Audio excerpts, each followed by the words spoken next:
Entertainment. I'm your host, MAXX. I'm joined here today with YEHLO. Gang. How y'all doing, man? Appreciate y'all tuning in. It's the number one podcast. Rapping, just local music from Nashville. We're here today joined by a special guest. Somebody that, you know, I'm super proud of. Just watching the growth, knowing where it comes from, and things of that nature. Just wanted to entertain, man. What's good? What's good? Appreciate you being here, man.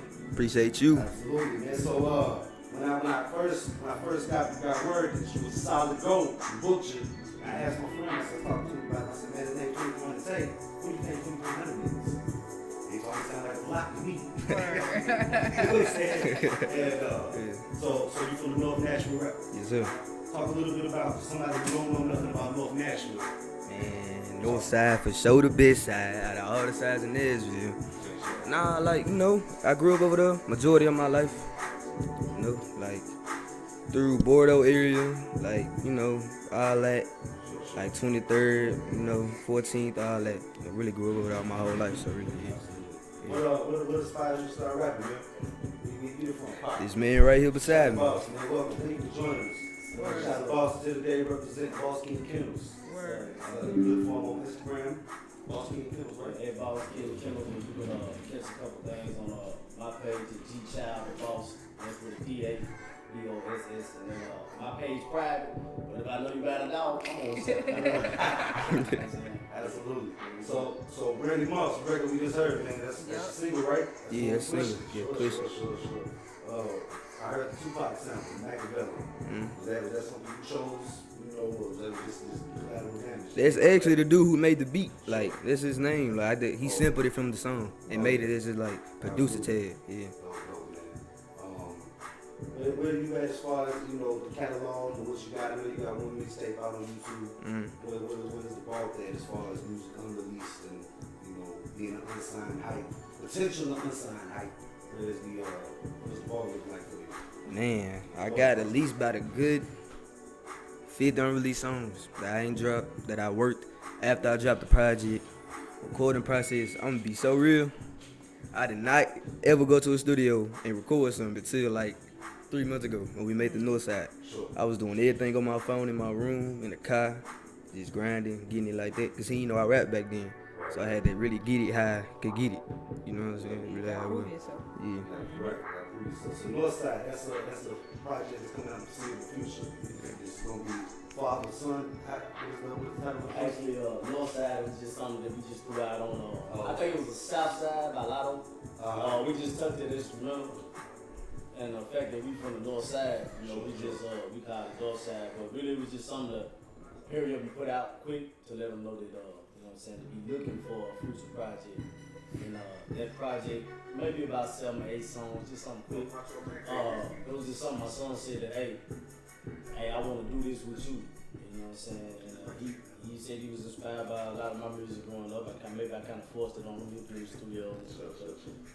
So we just decided to call it like Real Father, like Real Son. He didn't want to call it what Wayne and Birdman called it. It was just, you know, like It's a real father, real son situation. Yeah. So how many years you say from rapping? Oh, He even knew, right? man, I ain't gonna say before he knew. Like here and there, I'll make a song. Like instead of not paying attention to class, I'll be writing in my notebook, writing rhymes. Like my friends know I can rap, but then nobody know I can rap for real. Until like I want to say about my 8th grade years, I ain't start taking it serious till like my 9th grade. You know, like COVID time, like 2020, when I was gonna graduate from the 8th grade and stuff. Then after that, start taking it serious. Right. Absolutely, man. Taking it serious, you know, that's something that you gotta keep your head in. Juggling everything. You know, how does that work for you? You know, trying to be a star, trying to be up and coming. You know, larger than life mentality, things of that nature, and just recording, putting your work in, and then going to school, juggling everything, neighborhood stuff. You know, sports, anything of that nature. Don't worry about that. Yeah, that's definitely a difficult navigation to work through. How you feel about operating in that vein, man? Really, you know, your responsibilities come first. School, you gotta make sure all that's taken care of before you actually do something, you feel me, that I wanna actually do. So, you know, just make sure my grades right, make sure all my work done, then when I'm done with that, then I get to writing, you know. I do it like that. Just make sure I'm A1 in school, then I do my work.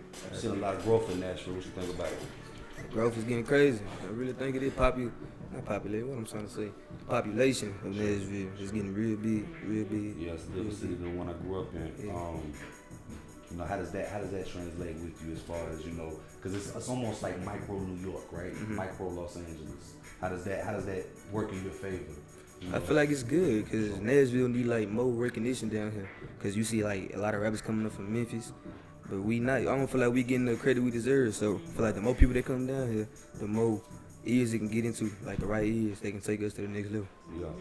And the quote a rapper from Nashville, I believe that the line is, only thing country about my city is the CMT Awards. Right? You know what I mean? So growing up on the north side of Bordeaux, Metro Center area, right? Mm-hmm. Joe Johnson, Charlotte. You know, you had to deal with a lot of adversity, of course. Yeah. You know, I'm sure a lot of your friends didn't have their father present. Nah. I'm sure a lot of your friends was, you know, indulging in things way younger than y'all are at this point in time and keeping straight. You know, talk a little bit about the culture of the North Nashville way, and you know how the gangs and the gang culture affected, you know, your upbringing and making you into the person you are today. You know, gangs been around me my whole life. Sure. I done seen it, been around it. I seen what it caused people, death, jail. You know what I'm saying? And I realized that I don't want to take commands from nobody. I want to do what I want to do on my time.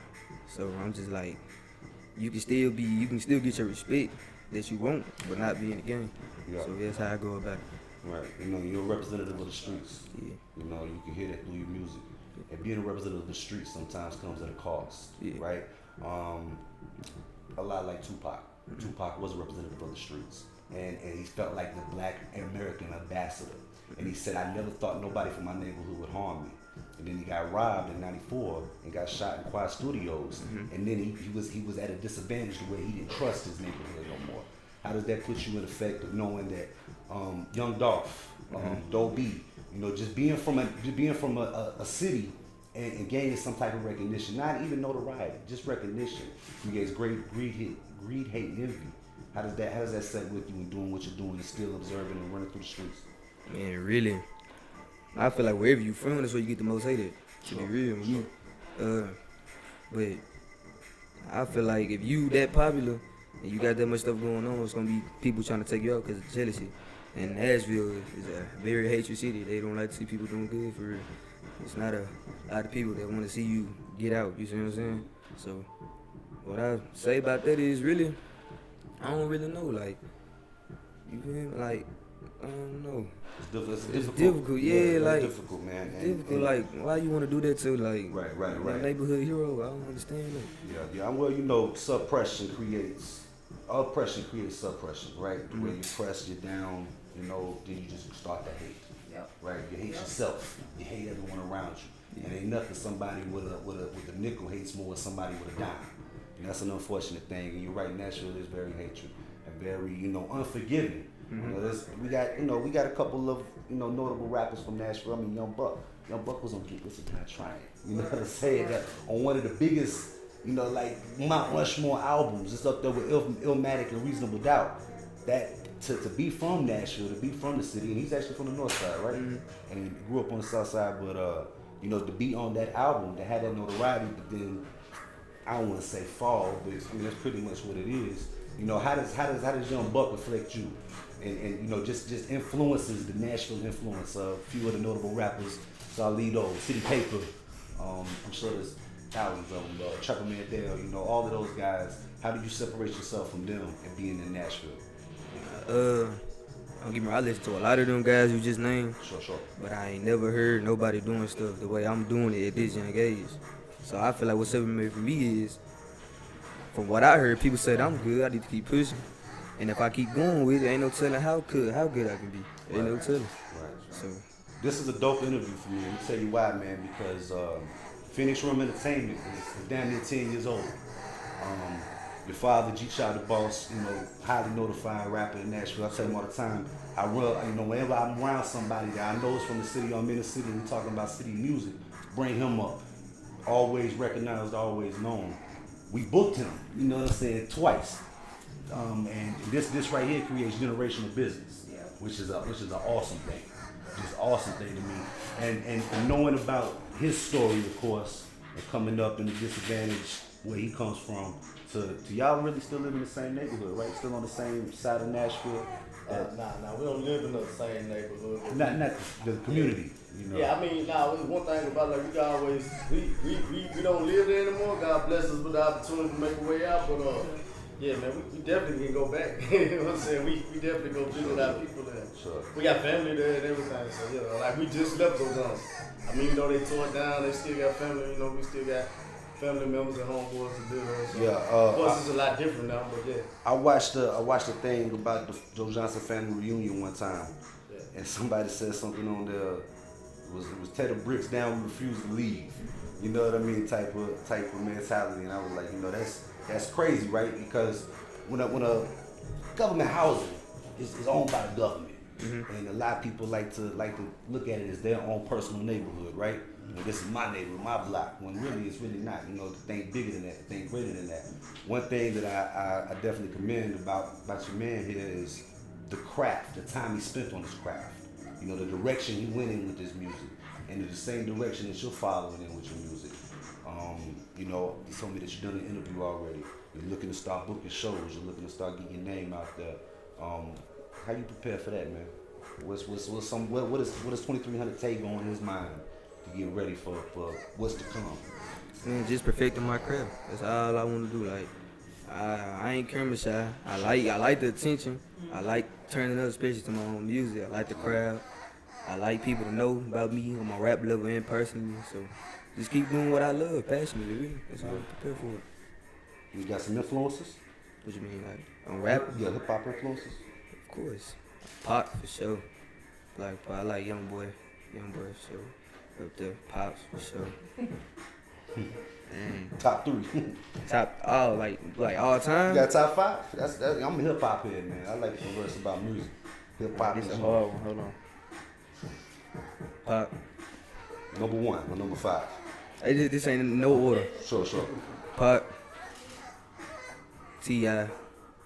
Boosie. Snoop. Wayne. My top 5. I like. No, that's definitely, that's a solid starting 5, right? Tupac was one of somebody whom I really gravitated towards as a young man because of the way he spoke, the way that he felt for the community, the way that he wanted to change things. That was, and to think about it all, Tupac died at 25 years old. Yep. He started, I think, Tupac Lives Now came out in 91. That was his first record. And before that, he was with Digital Underground. So you had like really 4 good years with Tupac. And he had such a body of work. And that's the thing, that the thirst for the work, to just have shit in the vault ready to go. Nothing off the table. We ready to shoot and ready to go now. We spend our own money. That type of thing is always going to be prevalent in the industry, especially trying to break an artist. Mm-hmm. What you know about record contracts, and what you think about industry as far as the music's changed? Record contracts, I don't really know too much about it, to be It honest. ain't really important anymore. It really ain't. Rapper influences, I'm gonna say Pac again, Yeah. because he'll give you such like a gangster album, but then he'll throw in like a song like Changes, you know what I'm saying, Dear Mama, stuff like that. Right. And that's what I'm trying to give y'all, like, y'all listening to like the Murder, like all the turned up stuff, but if y'all just listen to the whole thing, y'all gonna see, hey, he came different on this a little bit. Right. And I mean, it's easy for somebody who doesn't listen to listen one time and take whatever they want to take from it. But I forget the record's name, but Tupac has said something along the lines of, maybe he'll listen in his casket, hard-headed bastard. That's not glorifying rap to me. That's not glorifying the streets. You are a reporter in a sense. Because a lot of people don't see what's going on in your neighborhood. A lot of people are blind to the fact that what goes on into the neighborhood. And for you to be a rapper, you are like a news reporter. You let everybody that's not from your neighborhood know what's going on in the neighborhood, and being that person to hold the banner and run with it. Definitely like the next record. My DJ Mac, man, you doing all right today, sir? Good. Talk a little bit about Respect Something. Oh, me? Oh, Yes, my sir. bad.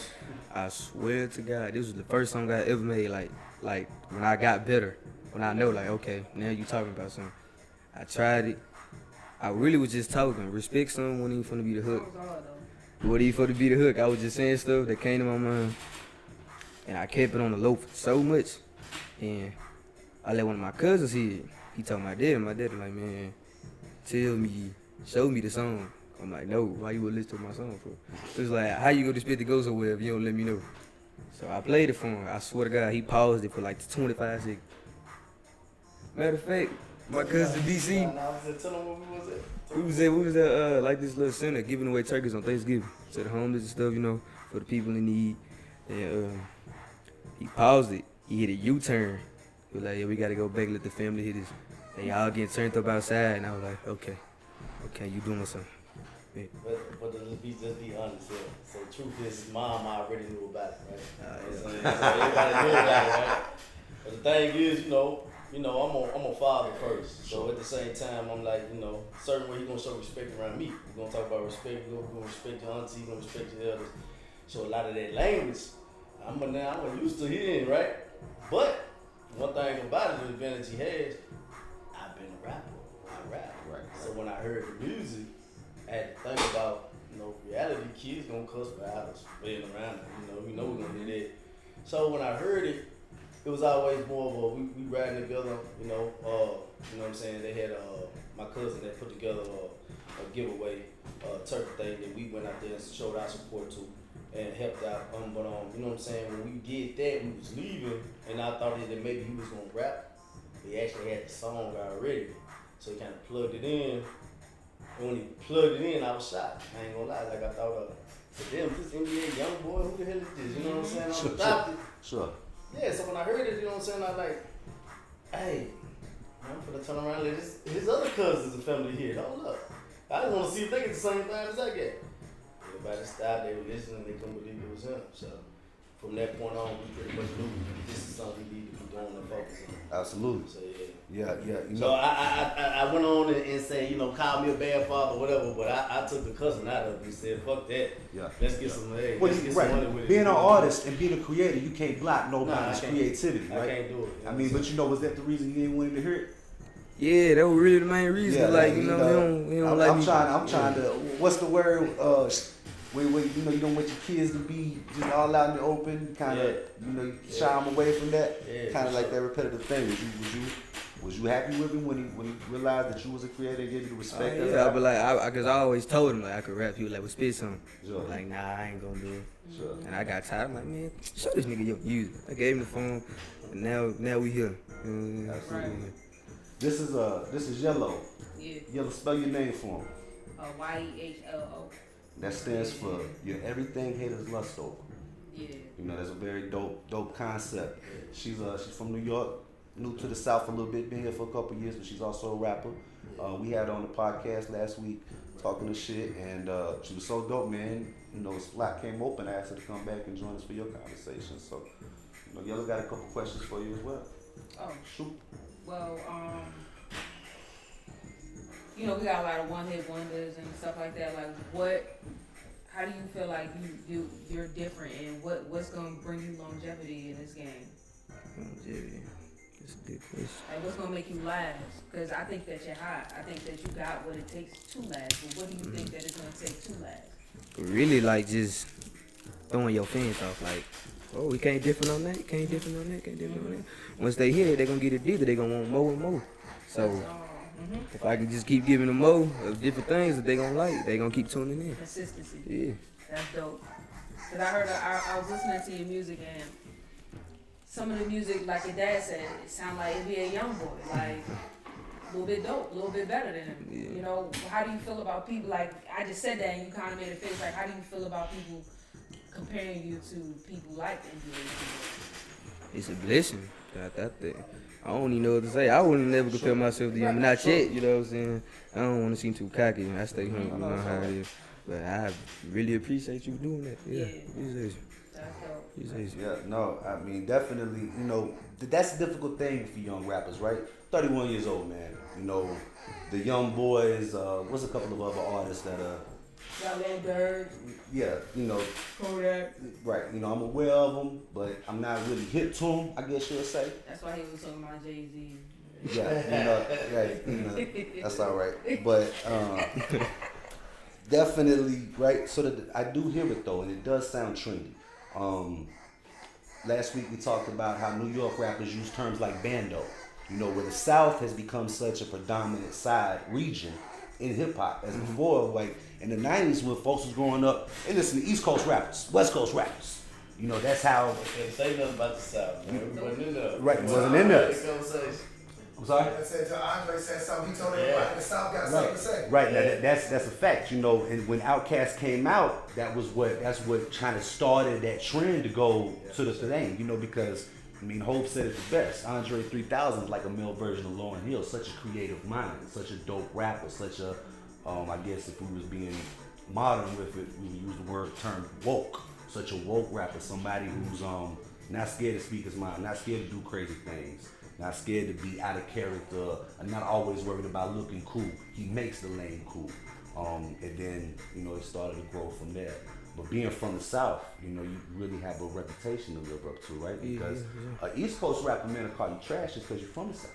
You know, such as Boosie or such as, you know, any of them other cats, because there's not a lot of respect there. So instilling respect into ones that look down upon the South, which is a difficult thing to do, because like I said, it's such a powerhouse region anymore, but still, you know, a little bit. If you was to ever go to New York and get that vibe, you know, what's something that you could bring that again just separates yourself? Like, give me a good in depth, you know, what is something the 2300K character has that's just so different and so broad, that's from Nashville and ready to just, you know, set it aside.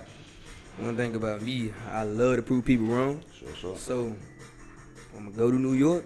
I'm gonna pick a New York beat, and I'm a straight flow Southside with it. They gonna rock with it.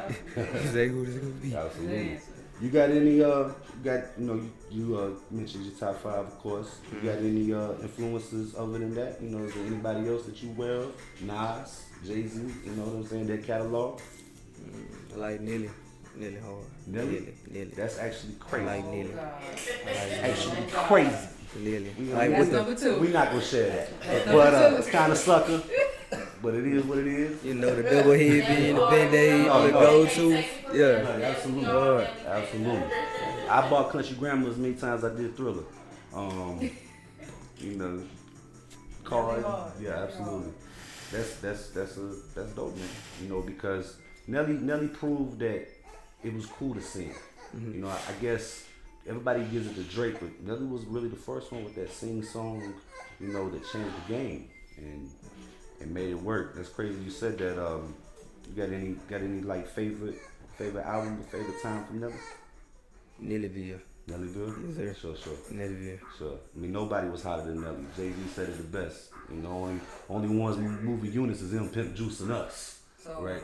I got a question. Sure. So how you feel about like social media now? Because everything is social media. Everything is TikTok. Everything is Instagram. Everything is dancing. You gotta have a dance. You gotta entertain people. Yes, you're rapping, but is that enough? Like, I'm gonna be so honest. Everybody keep telling me, they was like, bro, you could have been got your name out there. You just stop. Like, go on the internet.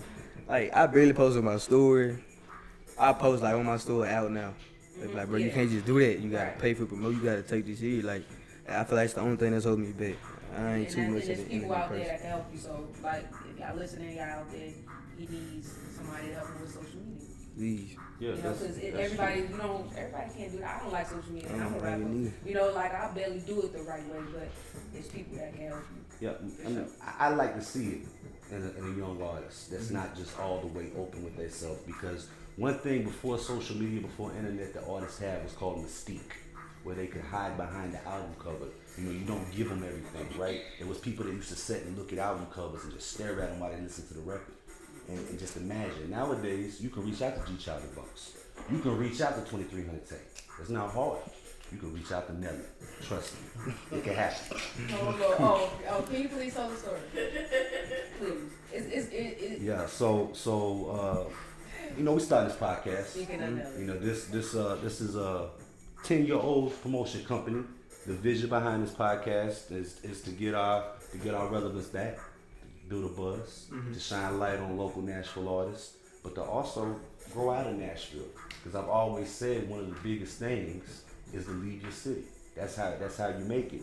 And the other day I woke up, man, after a long shift, and I said, Maxx, think outside of the box. What can you do to separate yourself from the rest of the podcast? Well, we have no subscribers. We ain't even rolled out yet. When you watching this is brand new. So I just Googled Cornell Haynes Jr. That's Nelly's actual name. I'm a Nelly fan. You know, I really, passionate about the career. Can tell you, from steps to steps, just like I am just with anybody else that I'm passionate with. I started looking on there. I see an address that I know is correct because he sold a house last year. So I know this is what I'm talking about. And it's like 6 to 8 numbers. So I start calling. I get the boop, this number's not active. Next call, boop, this number's not active. Then the next one, it rings and it goes to voicemail. Call it back. I'm patiently persistent and I'm bold. You know what I'm saying? Call it back. On the third time, he answered the phone.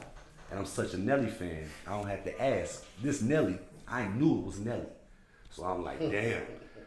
Here we go, salesman face. I'm like, Nelly, I said, my name is Maxwell. I'm from Nashville, Tennessee. I'm starting a podcast with an emphasis. This is a music podcast base for the local artists, but I'm looking to separate myself from you. And I woke up this morning thinking outside of the box, and I found your number. And he immediately said, who is this? Ready to spill over again. He was like, man, how did you find my number? Told him where I found it. He said, cool, send me that link and I'm going to call you back. So, I did what he asked me to do. I sent the link and I sat and stirred at the phone for the next 2 days. You know what I'm saying? Never got a call back. But, it's kind of sucker. Like I said, it's kind of sucker because you don't, you're a man like I'm a man. You don't want to put yourself out there. It's just that time I woke up and just the creative juices was flowing. How can I separate myself and become larger than life? Become whom I see myself to be, the laws of attraction. I see myself to be this great media guy, journalistic, having artists like you come out and show your stuff and making you look great. How could I do that? And that was one of the ways I did it. If I could go back, I would have just asked him for 2 minutes. I wouldn't have said nothing else. Just let me have 2 minutes real quick. But nonetheless, yeah, that definitely, that happened this week. Yeah, I sent him the link to to his information, and I ain't look back because I don't want to see that shit taken off there. Don't worry about it. Nelly gonna see this podcast, he gonna hit you up, man. Don't worry about it. Sure. You got 2,300 on the tape, 2,300 tape on it now.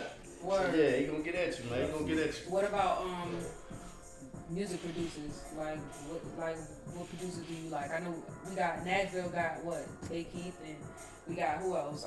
Rich Kid, or the Rich Kid is what, Memphis. Belly. Everybody sleep on Belly. Belly? Belly, believe it or not, the boy dropped out and whatnot, he come out of Nashville. That's where he was really based at. Say word. so- I didn't know Tay Keith. I didn't know he was from here. I didn't know that. So he's always actually be in the club all the time. Now you could pull up on him, like you right up, you hit him up. He was actually signed to 6 artists. He do it once a year, and like he's real active. Like I hit him up before, You got, so you gotta hit him up. 'Cause Yeah. he will write you back. or do you have like is all your music originals and stuff like that? Yeah, That's cool. Who you work with? I work myself. I be my own producer. Like I sometimes be making my own beats and everything. I don't think they good enough yet. Good. So I don't be, I rap on like 2. That was it. They ain't release it. You gotta holler at, he done holler at Jizzle from the networks. Sure. Yeah, he done put out a couple tracks for him. Some of the stuff he working on. So That's awesome, man. yeah, he doing that. Shout out to Jizzle, man. Yep. Yeah, we fucking with Jizzle. Networks. How do you feel about being his son? Because he is a notable rapper in Nashville. He is a notable figure in the communities. He's somebody that really, I mean, you could ride the coattails or you could separate yourself again. And I asked him yesterday, is 2300 Tay, not your son, the artist, somebody that you would back like you did G Child the Boss? He said his exact words was, and maybe even more. Right? So you have that cosign already, something he didn't have. Right? You had to, but what's the prognosis with taking that cosign and then growing off of it? Or maybe even turning away from that a little bit. I for sure want to co-sign. Be my daddy cause like he know me better than a lot of anybody else for real. He know what I like. He know how I sound, how good I'ma sound. He know what's not gonna work for me. He just let him know. Is he hard on you in the studio? Oh, for sure. He be like, nope, that ain't it. Redo it. Like he like, we ain't finna go till you get it right. And if we take too long, you paying out your money for the studio time. He be like that. Yeah, he be playing. So you feel like you got a lot to live up to, or you got a lot, on your Nah, shoulders? I honestly feel like I was built for this. That's right. Yeah, feel like I was No, built for this. that's a great answer. Yeah. That's a great feeling, man. Yeah. That's a gift. I mean, if I would, I'd just throw something else in there, man. It's like, you gotta look at what I think he got working in his favor is his age. Youth. I mean, you go 10 years from now, you be 26. You said Pop died at 25. 25. I mean, you do this stuff another 15 years if you wanted to. So whatever, if it take 10 years, you say, to build a brand hand in hand, we go back and look at Yo Gotti. A lot of people think Yo Gotti just jumped off the porch. I was 16 listening to Yo Gotti in Job Corps in Morganfield, Kentucky. Right. My homeboy from Memphis, Yo Gotti been rapping since he had cassette tapes. Yeah, I'm gonna From sell the my rap dope. game You to can't the trust no bitch. Before that, wait, that's when he popped. see, that's when That's I life. heard of. That was like I 04. heard those back when Player Fly and them was Yeah, nobody needs nobody. You know what I'm saying? Yeah. Shit, that shit been. Dude had his very first shit. He got a mink coat on on a cassette tape, man. Right. A cassette tape now. Right. You know what I'm saying? From the rap game to the dope game. I don't know how good that did, but when I really got a hold to him, it was self-explanatory. That album, and I use him for an example to go off of because now he's signing people like Moneybag Gold.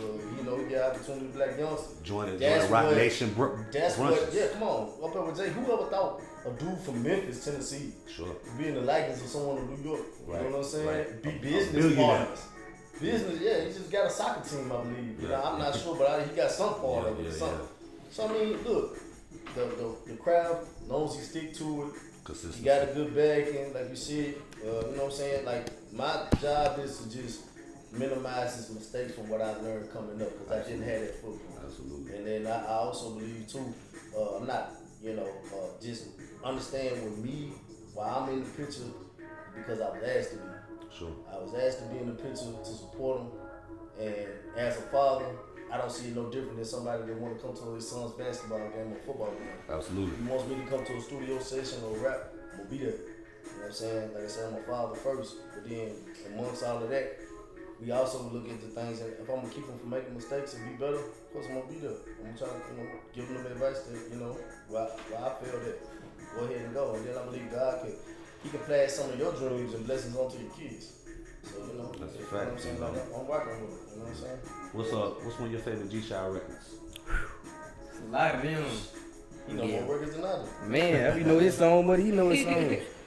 Top 5.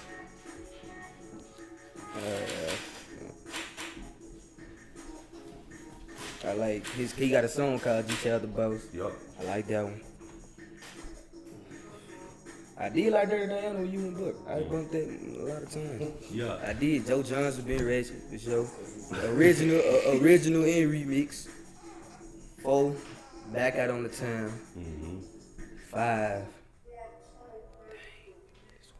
Got one more spot to fill in. What's that one song where you got it's with you and C Marvel? Did y'all was performing at the Joe Johnson? Yeah, that right there. Yeah. Good stuff. Joe Johnson. That's so easy. Yeah, right. So watching him climb through the rankings and go for artists like Buck and just seeing where that went to and going to Atlanta for the T.I. sample joint, and sitting there and talking to them cats. The dude said in the video, if you make it here, you pretty much good. You said in the mix from North Nashville, right? Yeah. And just off respect alone, so that's kind of your same lane, right? That's kind of the target audience. You're a representative of the streets, rolling out here. Yeah, man. Have you looked at thinking about booking tours or tour agents? Have you made it that far? I don't think so. No, that's definitely something management to put that together with. We like to book you, man. As far as the promotion company, we don't have it in time right now, but here in the foreseeable future, that's something that we should definitely put together. That's something that we all can work with together. Sure. Because I'm saying while you continuously working on his craft, y'all continue to build. I already know what kind of business you do. This ain't one, you know what I'm saying? Y'all always treated me good. You know what I'm saying? Whatever opportunities make sense and make money, let's do it. So let me tell you our story. I met Mark G-Child. We was getting a little bit of money together. Nothing illegal, of course. It was all on the up and up. And he told me, he was like, who I am, whatever. Go home and look this up. It was a hood to hood documentary. You had to use just a handheld camera, right? What kind of back then? That's all it was. It wasn't right. We had iPhones and stuff back then. Right. So I came back to him the next day and I was like, yeah, this is when I was trying to be a rapper manager. My friends was rapping, very dope individuals. But came back to him, I showed my friends, and they was like, yo, that's strategic. That's awesome. And at the same time, that was one of his first mixtapes was coming out. And I think the Joe Johnson and Ratchet, the original joint, was just released or just got released or whatever. And you could just tell he cared. You could just tell that he cared about his craft. He invested the amount of money. The product was good enough, took it, ran with it, and been building on it ever since. So Billy and I, this is one of the co-owners of Pros of Phoenix Entertainment, Phoenix Realm Entertainment.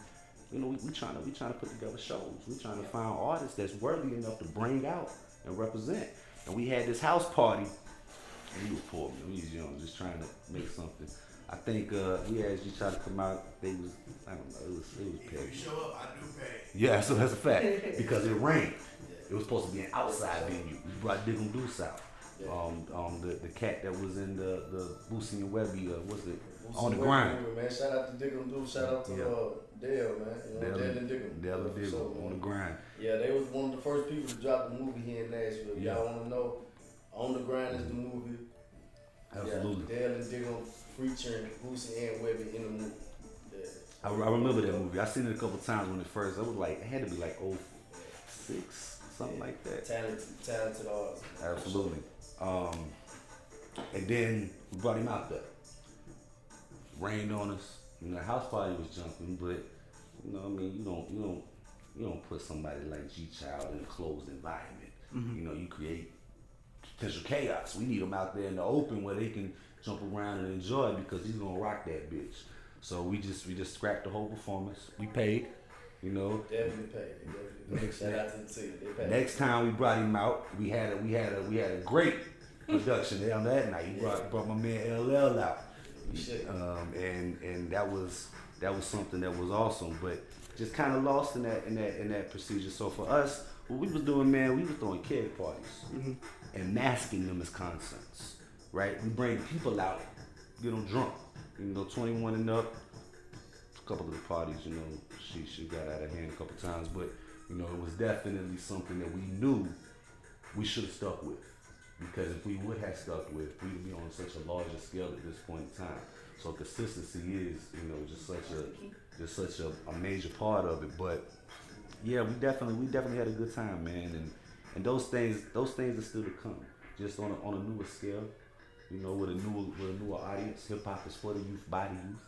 It's difficult for I'm 31 years old, but an old man, in hip hop, that's dinosaurs, right? 31 is, you up there, because back in the day, Jay-Z was 26, I think, when Reasonable Doubt come out. 20, 27, something like that. Like I said, Pac died at 25. So there's a lot of artists that came out with some age on them, but now it's become such a useful thing that is difficult for, that's not hip hop, that's not music. You know what I'm saying? That's not this, that's not that. It's not really a thing for us to say, because it's for the youth, by the youth. You are the culture. You are the brand, and your progression dictates only on you, right? And just controlling that atmosphere. Like I said, having, G-Child to follow you down and walk with you. Talk about your recording process, man. You like to punch in, you write, how you record? Like if I'm making like a turned up song like Respect and Randy Mouse, I can come out that at the top of my head. But like if I really want to go in detail, make y'all like really feel me, like dang, okay, I see what you're talking about. I write down. It's gonna take me about at least about 1 to 2 days. I'ma go over it over and over again. Like, do I like this? Do I like that? I don't. I record it like the same day though. I listen to it a couple things. If I like it, I'm keep it. If I like it, but like something to be better, I'm fix to see what it is. So yeah. Sure. What's the most joints you recorded in one day? Like five something a day. That's heavy, man. That's heavy. What about yourself? I mean, what's the most joints you recorded in one day?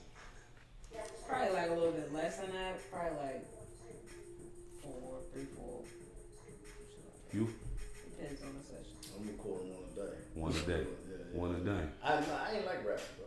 Yeah. I never liked rap. Right. Rap wasn't my thing. Rap was just the way that I seen the way of getting out. Yeah, and helping a lot of people out of my family. That was Absolutely. my thing, bro. Tupac recorded 3 songs a day. That's like 7 days a week. That's a whole album. Every week. But I think again, I don't need to bring Pac up, but just relevant to the conversation. He knew his time was up, right? So I think that's what he was doing. He was just getting everybody prepared for his departure. But 3 songs a day, he had people in there like Daz and Corrupt and Snoop and all of them kick him in, kick him out. It told him that the work ethic that he brought to the table, it's a real job, right? Unfortunately, the hustler mentality does conflict with the rapper, right? Because when you're a hustler, your hands are on so much stuff, it's difficult for you to focus on one thing. You just get money. Puff told Big, right? Don't chase the money, chase the dream. So the hustler mentality does conflict with the rapper, and that's a reason why rappers that should be ain't as far as they should be, right? Because things come up, children, house notes, car payments that some of us do and don't have, right? Just trying to run a dog breeding business, trying to get this off the ground, to break this artist or whatever. It's difficult. They like to tell artists, well, you shouldn't have no money. That's one of the things that the music industry was big on. You go back and you look, pretty much anybody, got fucked in a record contract, which is a great thing about the internet. But as an artist, how much do you feel your brand is worth to you? That's the question, right? And it's everything. Sure, it's everything. So you don't want the look. You want the look to be what it is, right? The best possible look for you. But as an artist, what are some of the things that you do that you think about later? Like maybe I should have said something different. Maybe I shouldn't have released that so quick, or maybe I should have said that publicly. Yeah, like a lot of my songs, like the first album I dropped, a lot of them, I still listen to it today. Like, man, I could have said something right there that could have been better.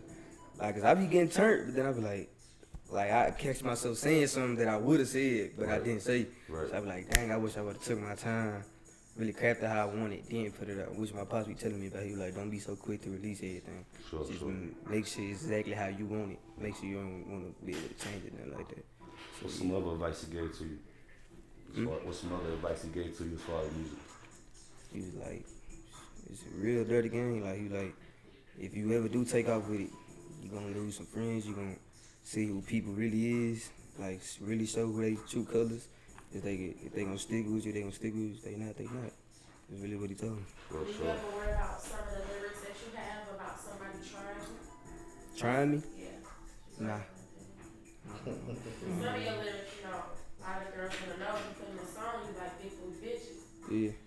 You date girls your age, you date older women, what you like? He say, I ain't gonna lie, I like older women. I ain't trying to hit on you or nothing, I say you like tell her big that booty again. bitches. I like older women. right. But don't get me wrong, ain't no wrong with dating a girl my age like a year older, bro. Sure. Yeah, I like really both. If you cute to me, you cute. I'm gonna go for you. So, I want to ask a question real quick. This has been on my mind, and as someone who comes from like same type of like, I guess I call it like a dynamic duo almost with a parenting, because you know you have the benefit of having a pops who's in the same field in the same industry, so you do get the benefit from that wisdom. But for you pops, do you worry? And I mean, I imagine you worry, but do you worry, and how do you worry about the access he's gonna have? Because I know that you've already gotten status, and you know that with status comes access to more bullshit. Let's just keep it buck. Yeah. So, you know, obviously you watching the kid, you know, he's a G, he's coming up.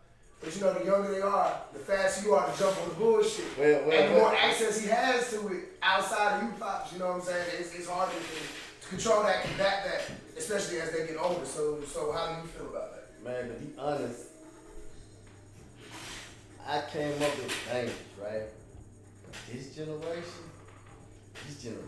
is A whole Out nother of side. hand, man, this shit is, listen, now real stuff like, we gotta pray for you, like, Sure. seriously, like, I mean, I've never seen, and I kind of direct, I'm gonna try to protect him at all costs, you know that, not to be funny, but I'm gonna step behind him, I'm gonna do that, I mean, I'm gonna put my life out there, whatever come with that, Yeah. death, jail, whatever, I mean, I feel like any parent would do that, but, to be honest, it's like they don't really have a winning chance almost.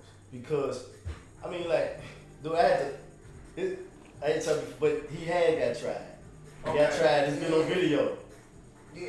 He shined on him, I ain't gonna lie, he beat the shit out. And he should. He shined on him.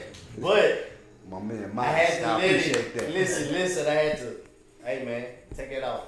Yeah. You see why he don't post? Yeah. It was already tagged, it was It's posted. already Nah, like, this ain't how you that shit was going viral. Yeah. Turn it off. Well, see, when I Like, think about yeah. access, it's not even just Yeah, he- access yeah, to he fucked people him up. people coming at him, but we already know the perils and the pitfalls when it comes to this industry. And one of the biggest things, I was having this conversation yesterday while I was in Mississippi, believe it or not, it was like a 3-hour argument between me, the guy who's helping me run the location out of Memphis, and another artist who was sitting there. And we were talking about how rap and rap fans in our culture don't give our artists the ability to grow and change. And so it kind of couples with that access you have. Like when you have a certain status, you have unlimited access to anything. Because if you think about it, you know, we was having an argument, and it was like, rappers like Juice WRLD, whatnot, they overdosing. And he's like, well, you just cut them off and they plug. And I was like, no, at a certain status, you would think an artist is going to, he got his own plug. No, the manager's doing that. Just like he's a tour manager, a road manager, somebody who manages that. To quote the late great So when you DMX. say access, when you saying my limit to my access, To quote the late great DMX, he said, I've been on a crack bench before. I just never had money and been on a crack bench. Exactly. Two different things. Access. You know, anybody will do anything to get next to you, especially just for your notoriety. So I got anything. What you want, what you need, hang out with me. yeah. And And then- so you saying how do I Yeah, pretty much because protect it's almost harder, you know, as he gets older, once you get past that 18, Yeah. you can tell him though he's grown. Absolutely. But he has and when it comes to him and his fame, Yeah. you know, there is gonna be a separation at a point in time where his notoriety, his He fame, gonna do his what he status, wanna do. he's got access to Yeah. do whatever. So you can come in and be like, hey, I'm that man's pops. Stop that shit. Right. But if he's like, look, at the end of the day, I'm the breadwinner, so Well, nah, I mean, you gonna give me whatever. I mean, you right, feel but me? that starts at home, right? Yeah. As It's pretty a much. respect thing. I mean, I it's- think Well, yeah, it's- well, I mean, it's that's- not even a pops thing, just on a personal level. Because, you know, these perils and these pitfalls come so fast. Yeah. You can be smooth sailing and then out of nowhere, it's bam, and it'll be the people around you to support that because whole teams just want to keep the artist happy. Well, So, you know, they don't worry about the artist being healthy. But as long as the artist is Right. producing That's and he's true. pumping out, then they'll keep that whatever the artist needs, and that's the access. Is that Well- you got that money True. and nobody can tell you no. I guess the best way I can answer that question is someone was saying what Max did. See, one thing about him and one thing he can vouch for, I think the male role model is so important. Positive And I would just say this. I've been in his life since day one. Like I was there when he got to live. I've been there, you know what I'm saying? Did a slight little jail time, but he wasn't long enough for him to miss it. You know what I'm saying? So any trouble I got in, I made sure I had bond money and fought my cases from out there. And he learned, and I preached to him my mistakes. Now I know as he become his own man, he's gonna have to get out there and learn his mistakes and learn from them himself. But just like I used to do when he was little, he fell down, get back up. When you learn to walk, I told him to get back up. I didn't run to go pick him up. I told him to get back up.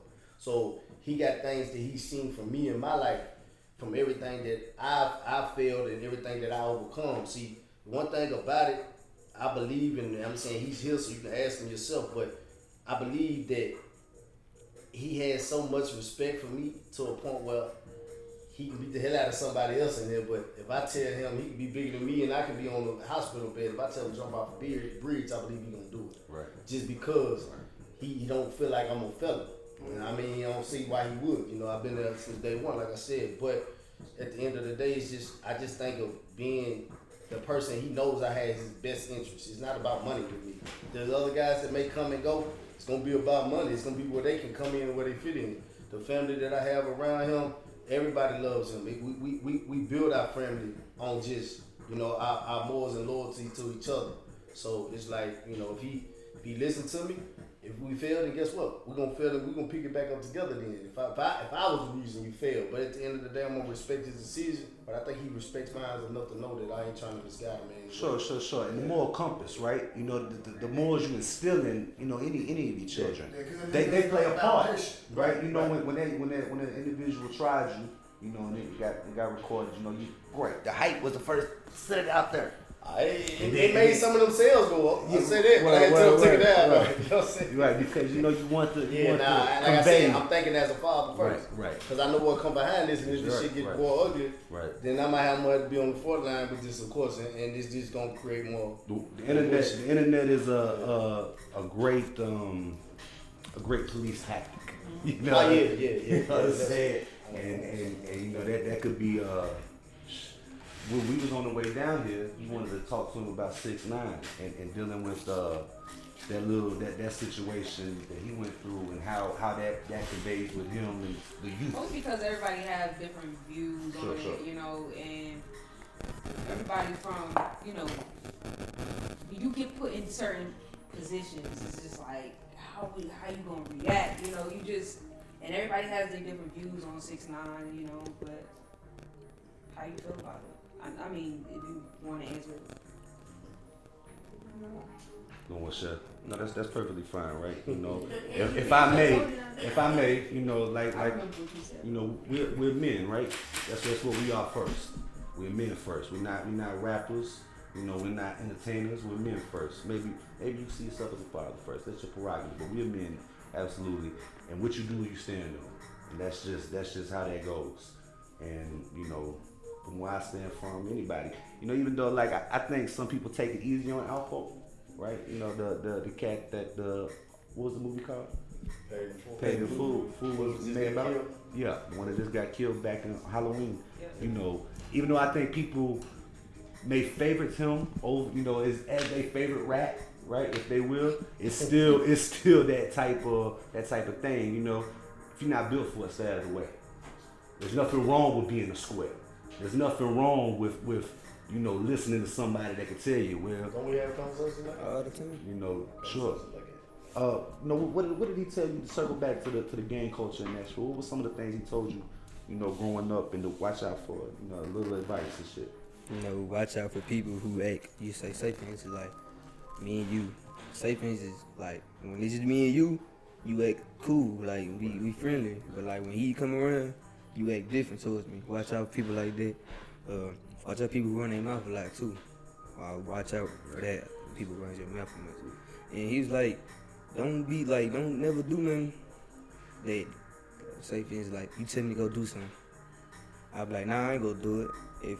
If it's not done in a certain time, then you wasn't gonna never do it in the first place. So never be no sin out. What I'm trying to say. Right. Yeah, so stuff like that. No, that's definitely correct, true, and you know, to be a leader, right, a natural born leader. Can't be that. I don't know. You know, I'm not involved in gang culture. You know, just what I know to know. But to be a leader is something that you have to set your own trends for. Don't go with the flow, be the flow. And that's something that an early conversation that G-Child and I had way back in our relationship was I was asking him about another Nashville rapper, you know, maybe the most notoriety one, and about his gang affiliations. Just asking questions because I'm not in the mix. And he was like, well, you know, all I can tell you is when you gang bang, you gotta love that shit, right? You love it. That's what you do. You eat, you sleep, you know. The day I found out I couldn't be the leader, I didn't want to be a gang. That was what he told me, and then that stuck with me. Like you know, that's even as a young man, that's all the way surrounded by that.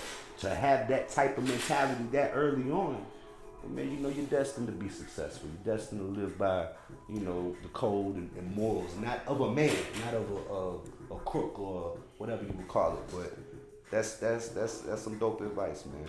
What's next? Go ahead, sir. It's like, as far as just leading, I got leadership with homeboys that's affiliated, and I'm Absolutely. So Absolutely. it's just like one thing. Only thing I can tell you, any big homie, any real OG, man, they stand on respecting their man first before they claim anything. Gang banging seriously takes place, in my opinion. Okay, somewhere like Cali and Chicago, you can't take no day off, right? Like I told you, in Nashville, you can go in the house if you feel like you know what I'm saying. But when you're in lockup, that's what you see. No guns. You gotta come out with them butchers and go with. But one thing you gonna see, everybody in rank position. I don't care if you're a vice lord, GD, Crip Blood. What they're gonna do before this shit pop off is any way to resolve it. Can we get some respect? Respect is the biggest thing. So as long as you're making them respect you as a man, they don't want to lock the pod down. They don't want to fuck around and you know, lose their time, good time. You got people going home. Like, bro, you gonna see the real structure. I'm telling you, you don't care how bad you think he is out there, how many shoes, you know, whatever. Step on the wrong man's shoe and see how it is. You fresh in that motherfucker, you soaking wet, 160 pounds, and you got a guy been in there 15 years, buff as hell. Right. And you get in there and they say, nah, we don't want no problems with them, so y'all two go in there and box that out by yourself. We gonna see. Because they don't want that friction. They still gotta move. People's making money in prison. People got other operations going on. It's not like that, man. So respect is the main thing. Yeah. Respect, and this is what I tell them, man. Just respect everybody. Absolutely. Because you don't know if this woman she could be related to someone you don't even know. Right. So you know what I'm saying? Before you sit there and call out her name, Right. you know what I'm saying? Respect everybody. You could be talking to Jesus. You could be. Or you could be talking to a killer. You could be. Right. You never know. And that's so it's just the respect, and respect runs the whole thing, man. That's just all it is to it. So respect, and the people that got the respect are the ones that took the right power and led it the correct way. So, you know, and I think that's why I get a lot of the respect that I get and the love that I get from all sides. You know what I'm saying? Just because I respect it. I give it. You know what I'm saying? You know, I don't look for trouble, but I don't run away from it. But, you know, we respect everything. And that's the way you live your life, and that's what I teach you. Man. Sure. Pretty much what we on. What's next for 2300 Tech? Probably gonna drop about 2-3 more singles. Then after that, grind mode, album mode. It's gonna be time to drop another by time. So yeah, I'ma just keep grinding, keep doing the stuff I love, keep making music. Yeah, What's your collaboration looking like? collaborations. Got some with my pops, of course. I got a couple songs with my home. I'm gonna give out their names. My boy Big Twin, Lil Cut Up. He got a song called Ratatouille. That's gonna drop. I got another song called with my boy Chris, Stand on Business. What else I got? I got so many songs, I gotta think. Don't let them know what's up going on. Yeah, Lil Stain. I got a song with Lil Stain on the way. I forgot about that. Sure. Yeah, I just got a lot of things coming. See rappers that you like? Yeah, for sure. I like Stain, of course. Me. I like Gates. I like SB Kane. He cool. I like my boy Lil Yada. For sure. He for sure next up. Like out of the young niggas, me and him, both 16. Take over the season. Right, Sure. right. Well, man, you know, I've Yeah, we got two. I just dropped one like June 25th. yeah. What's the name of the record? Give him my all. Yeah. Yeah. Yeah, well, man, you know, it's crazy to have you here, right?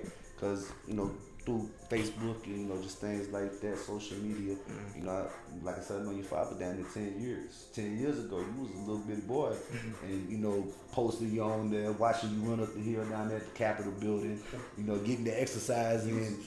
Oh, he was in trouble. I thought that was training. Behave or be fast. But you know, I remember one of the pictures I remember was you and another cat. You know, y'all was just, I guess it was a theme day at school, and he captioned a picture of a kid and play. And you know that picture, you know what I'm talking about? I think I Was that at the high top? Yeah. That had to be in 5th grade or something. Yeah, absolutely. That was, you know, to see you now, man, growth, man. And like you said, in 10 years, you be 26 years old. Ain't no telling where you be. Man, I appreciate you. I appreciate your craft. Appreciate your artistry. You know, I can't wait to see what's next for you. And when you blow up, just remember, you know, Smoke and Mirrors, you know, we capitalized on it. We showed you love, you know, and you deserve it. We didn't do you no favor. This ain't a favor. This is what you earned. You know, notoriety, get a look, because it's very dope. One thing, YEHLO, appreciate you there, you know, coming out here, stepping in for me. Mr. MAXX DJ, this is his own personal instrumentals. You know, he a producer, cool cat, you know what I mean? And of course, Billy and Daily Diamond, my man Wi-Fi, everybody, Frozen Phoenix Entertainment, 2300 Tay. Thank you, good sir. Thank you. Before we leave, we try to get everybody at least Instagram and some type of social media. So I'm new to this. I've been on Instagram since June 12th. You said since June? Huh? You said since June? June 12th. Oh man. I made my I'm not a social media guy. Yeah, he just Wi-Fi. started. I need definitely need to. You said if you want my Instagram, it's at the real Wi-Fi. I'm low key. Just put it in there. I'm low key on TikTok.